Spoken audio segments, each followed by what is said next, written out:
कि बटेंगे तो कटेंगे क्या मैसेज देता है और क्यों जरूरी है?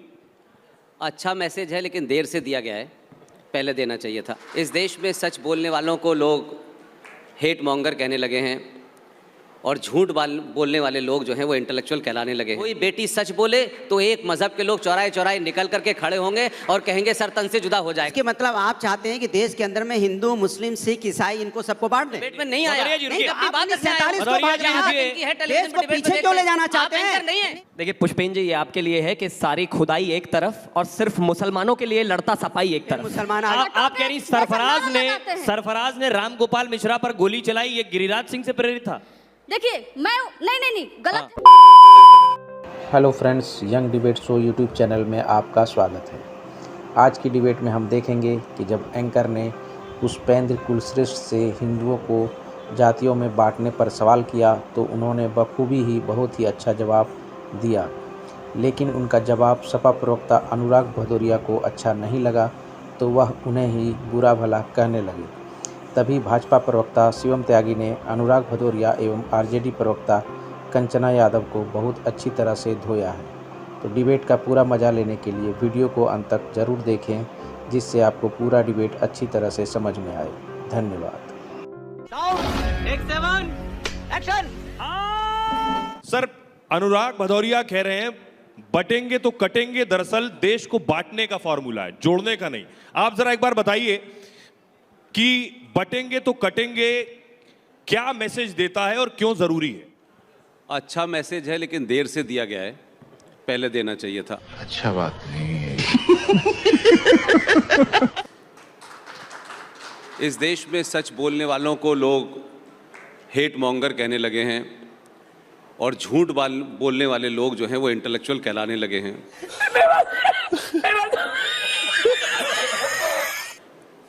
1947 में योगी जी नहीं थे, 10.5 लाख सनातनी हिंदुओं की गर्दन काट के देश भी बटा और सत्ता भी बनी और एक पार्टी ने देश भी लिया। ये बड़ी अच्छी बात कही आप।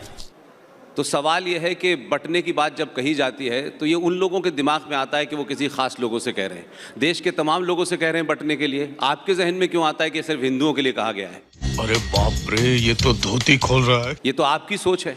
इसलिए इस बयान को भारतीय राजनीति में इसलिए ज़रूरी है कि इसी के कारण देश बटा, इसी के कारण कश्मीर हुआ, इसी के कारण केरला हुआ, दिल्ली हुआ। कोई देश का ऐसा कोना नहीं है जहां सांप्रदायिकता का चरम पर हो और लोगों को काट करके, चिल्ला करके, दबाव बना करके। नुपुर शर्मा इसकी जीती जागती मिसाल है। शाबाश बेटा, बहुत बढ़िया मुन्ना। कोई बेटी सच बोले तो एक मजहब के लोग चौराहे चौराहे निकल करके खड़े होंगे और कहेंगे सर तन से जुदा हो जाएगा। उनके सिलसिले में लोग अपना सेकुलरिज्म लेके नहीं आते हैं, उनके बारे में सवाल नहीं पूछते कि भाई ये क्या तरीका है कि अगर किसी ने कोई बात कही आप इंटेलेक्चुअली उसे काउंटर करें। आप तलवार के जोर पर किसी कन्हैया की गर्दन काट देंगे और इस देश के 80 से 90 करोड़ लोगों को डराने की कोशिश करेंगे। लेकिन भारत बदला है और कटेंगे बटेंगे, मैंने पहले ही कहा, ये बयान देर से आया है, अच्छा बयान है, ऐसे बयान आते रहने चाहिए। नहीं, सिर्फ 10 सेकंड का। इसके मतलब आप चाहते हैं कि देश के अंदर में हिंदू, मुस्लिम, सिख, ईसाई इनको सबको बांट दें? हिंदुस्तान संविधान से नहीं चलेगा। हिंदुस्तान किससे चलना चाहता है? सुन लीजिए, आपकी बात का जवाब देते हैं। हमने कहा धर्म के नाम पे, आपके मन में चोर था। मैंने कहा धर्म के नाम पे राजनीति नहीं होनी चाहिए। राजनीति में धर्म की बात होनी चाहिए। आप हिंदू मुस्लिम क्यों करने लगे? मैं बता रहा हूं, इसके मतलब आपके मन में चोर है। आप नहीं सुनिए, आप 1947 की बात करते तो 1942 में आप कहां थे? आजादी का आंदोलन हो रहा था, तब आप कहां थे? आपने पार्टिसिपेशन क्यों नहीं किया? बताइए आप। तब नहीं बताएंगे, आप तब नहीं बताएंगे क्योंकि आपको राजनीति सूट करती है। आप समाज के अंदर में नफरत की राजनीति करते हैं, नफरत की राजनीति करके आप सत्ता पाना चाहते हैं। यही आपका मकसद है। आपका मकसद जोड़ने का नहीं है, तोड़ने का मकसद है आपका। और ये आप नहीं समझ रहे हैं आप समाज के अंदर क्या बोके जा रहे हैं।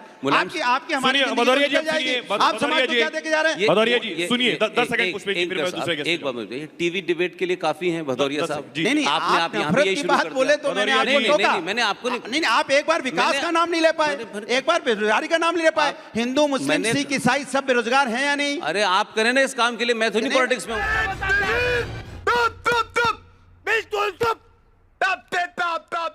इस्लाम में आ गए फिर आप। मैंने इस्लाम का नाम ही नहीं लिया। तो फिर क्या कह रहे हैं आप ही को लग रहा है ना इस्लाम में तो नाम नहीं लिया।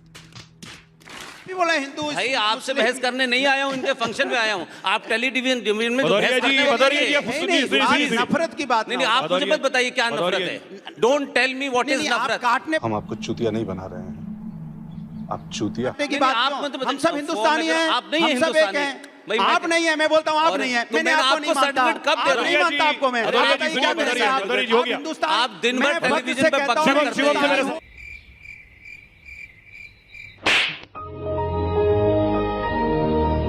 कोई मतलब हिंदुस्तानी, आप बोलिए हिंदुस्तानी है, बोलिए आप। रिपब्लिक टेलीविजन के भदौरिया जी हो गया। अब दूसरों को भी सुनिए, बस यही टॉलरेंस है कि आप दूसरों को सुनने को तैयार नहीं, मैं सुन रहा हूँ, नहीं सुन पा रहे। हिंदुस्तानी हूँ मैं, भक्त से कहता हूँ। मेरा सवाल है, बहुत हिंदुस्तानी है, ठीक है, लेकिन भाई मैं टेलीविजन डिबेट करने नहीं आया हूँ। जी बोलिए। आप अपनी बात रखिए, मैं अपनी बात रख रहा हूँ। देखो डिबेट करने नहीं आया हूँ जो आप करते हैं दिन भर टेलीविजन पे कच। जो आगे ले जाइए। मेरा सवाल आपसे शिवम, मेरा सवाल आपसे शिवम, मेरा सवाल आपसे, जब आप कहते हैं, ये तो ठीक कितने बड़े सेकुलर हैं। जब आप कहते हैं शिवम कि बटोगे तो कटोगे, इसी हरियाणा में जब आप जाट और नॉन जाट करते हैं, तब आप क्या बांट नहीं रहे होते?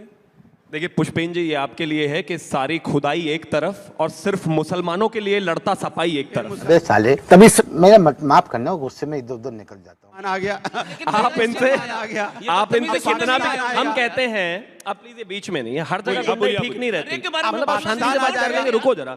अच्छा एक चीज बताइए, बटोगे तो कटोगे में किसी में हिंदू कोई मुसलमान नहीं लिखा हुआ है, ये अपने आप ही उसमें मतलब हिंदू मुसलमान क्यों ढूंढ ले रहे हैं? हम कहते हैं कि बटोगे तो कटोगे। भाई यही तो हमारी दादी नानी मौसी चाची कहती थी कि बेटा एक रहना है, परिवार में एक रहना है, भाइयों को एक रहना है, बहन भाइयों को एक रहना है। अगर एक नहीं रहोगे तो बाहर वाला फायदा उठा लेगा। इसी बात को हम कह देते हैं तो पता नहीं समाजवादी वालों को इतनी दिक्कत क्यों हो जाती है। अब आप जाट और नॉन जाट पर आता हूं। मैं मानता हूं कि भारतीय जनता पार्टी को हरियाणा में 36 बरादरियों ने वोट दिया है। हर जगह जिस जाट बेल्ट डोमिनेटेड जिसको कहा जाता था, वहां भी 17 में से 9 सीटें भारतीय जनता पार्टी को मिली हैं। तो हम तो जाट नॉन जाट कर नहीं रहे, हम तो अगड़ा पिछड़ा कर नहीं रहे। ये पीडीए वाले जिनके मतलब पीडीए के पूरे फॉर्म में भी अगड़ा नहीं है, वो यहां कहते हैं कि हम बांट रहे हैं। हम बांट नहीं रहे हैं जी, बहुत साफ है। अगर आदरणीय प्रधानमंत्री जी ने कहा है कि अगर बटोगे तो सत्ता की मलाई कोई और खाएगा, बिल्कुल ठीक है। बटोगे तो कटोगे, बिल्कुल ठीक है। और ऐसा ही होना चाहिए। एक समाज को, एक परिवार को, एक घर को, एक देश को बंटने की आवश्यकता नहीं है। लेकिन हैं कुछ लोग जिनकी विचारों की पार्टियां, पॉलिटिकल पार्टियां जाति के नाम पर बनी हुई हैं। अब वो इसके अलावा और कर भी क्या सकते हैं? कंचना जी, ये बड़ी अच्छी बात कही आप। जी जी, शायद शिवम त्यागी जी योगी जी को अपना नेता मानते हैं, गिरिराज सिंह जी को अपना नेता नहीं मानते हैं। क्योंकि गिरिराज सिंह ने साफ साफ आज कहा है, आज उनकी यात्रा निकल रही है, हिंदू सम्मेलन, हिंदू मिलन, कुछ यात्रा निकल रही है, हिंदू जगाओ यात्रा निकल रही है। उसमें साफ साफ उन्होंने कहा है कि बटोगे तो कटोगे मत। हिंदुओं के लिए मैसेज है कि हिंदुओं बटो नहीं। तो इसमें भी क्या बुराई है? आप शायद एक को अपना नेता मानते हैं, एक को नहीं मानते नहीं। लेकिन आज हम जो घटनाएं देख रहे हैं, चाहे वो अभी चल रहा बहराइच का केस देख लें, उसमें जो हत्या हो रही है, जो मर्डर हो रहा है पुलिस के द्वारा, नॉर्मल लोगों के द्वारा, ये जो हत्या मर्डर हो रही है, हमें दिख रहा है ये अपराध एक नॉर्मल चलते फिरते हुए लोग कर रहे हैं। उनके अंदर ये चीज भरा हुआ है। लेकिन प्रेरित कहाँ से होते हैं? प्रेरित होते हैं गिरिराज सिंह जैसे लोगों से, योगी आदित्यनाथ जैसे लोगों से, जो यानी आप कह रही सरफराज ने राम गोपाल मिश्रा पर गोली चलाई, ये गिरिराज सिंह से प्रेरित था? चले एक काम कर, 200 रुपए दे और 50 रुपए काट ओवर एक्टिंग के। देखिए मैं नहीं गलत है। मैं कह रही हूँ मर्डर, इसीलिए मैंने बोला कि मर्डर था वो, और किसी भी तरह मर्डर कौन वाला? आप तो एनकाउंटर को भी मर्डर कहते हैं। अखिलेश यादव उस पर सवाल उठा रहे हैं, एनकाउंटर पर। मर्डर है वो, पुलिस द्वारा मर्डर। आप कंट्रोल एनकाउंटर मर्डर है आप कह रही हैं? वो जो पुलिस वालों ने किया वो मर्डर है। सही सवाल है। अगर इनकाउंटर इस देश का सॉल्यूशन होता तो आज उत्तर प्रदेश को स्वर्ग हो जाना चाहिए था, क्योंकि सबसे ज्यादा इनकाउंटर वहां हुए। एक के बाद एक इनकाउंटर हो रहा है, फिर भी हत्याएं हो रही है, फिर भी दंगा हो रहा है। क्यों? इनकाउंटर सॉल्यूशन नहीं है। आप सॉल्यूशन की तरफ बात करिए। सवाल फिर आपसे है, सवाल आपसे है कि आपकी पार्टी का कोई सदस्य रामगोपाल मिश्रा के घर नहीं गया। अखिलेश यादव ने रामगोपाल मिश्रा की मौत पर कुछ नहीं कहा, लेकिन सरफराज के एनकाउंटर पर जब अखिलेश यादव सवाल उठाते हैं तो बीजेपी सवाल पूछती है कि आपको एक तरफा दर्द क्यों होता है। इस पे बीजेपी के सवाल का क्या जवाब देंगे? देखिए कमाल की बात है, समाज के अंदर में क्या माहौल चल रहा है।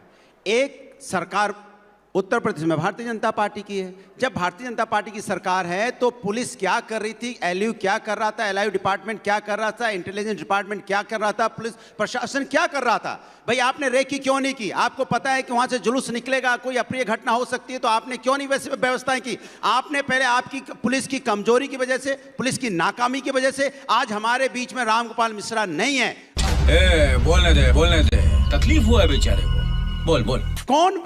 ऐसा कौन व्यक्ति था जिसने उसको भड़काया, जिसने उसको उत्तेजित किया, उकसाया, जिसकी वजह से वो वहां छत पे चढ़ा? यह जिम्मेदारी भी किसी की होनी चाहिए। और जिन्होंने मारा उन्हें भी, उनके साथ भी कोई ऐसा नहीं कि बहुत ज्यादा उनके अंदर हम उनके सपोर्ट में, जो किसी को कोई छत पे चढ़ जाएगा, कोई मार देगा, यह भी किसी को अधिकार नहीं है कि कोई किसी पे गोली मार देगा। तो लेकिन तो फिर योगी के इंसाफ पर क्या कहेंगे? बात सुनो ना, योगी के इंसाफ पर क्या कहेंगे? योगी ने इंसाफ क्या किया? वहां पे दंगा करा दिया भाई।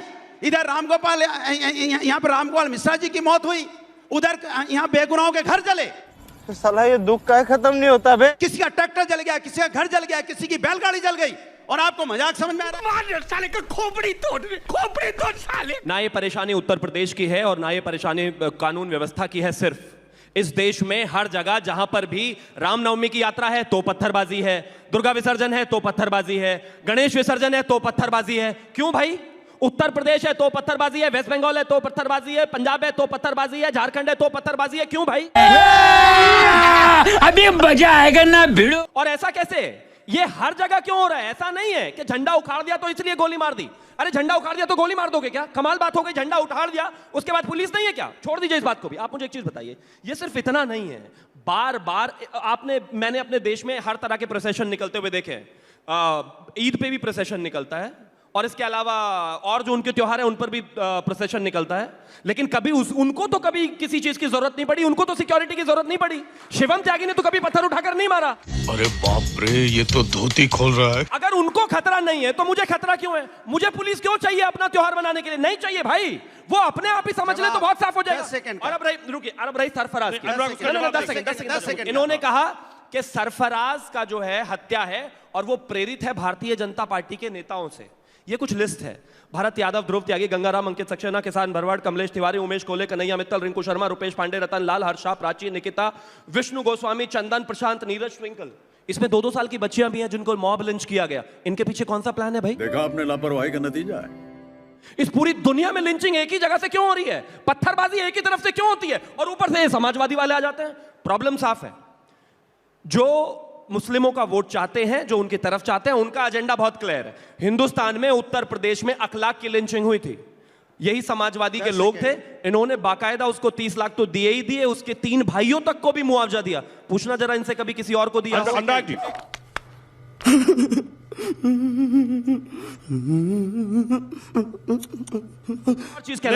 एक और चीज कहना चाहता हूं। मुजफ्फरनगर में जब दंगा हुआ, ये वही लोग थे, इन्होंने एक सरकारी ऑर्डर निकाला था जिसमें यह कहा था कि दंगे में प्रभावित होने वाले मुसलमानों को सरकार 5 लाख देगी। आपसे क्या ही उम्मीद करेंगे भाई? हम कोई उम्मीद नहीं है आपसे। बाय बाय, टाटा, गुड बाय, गया।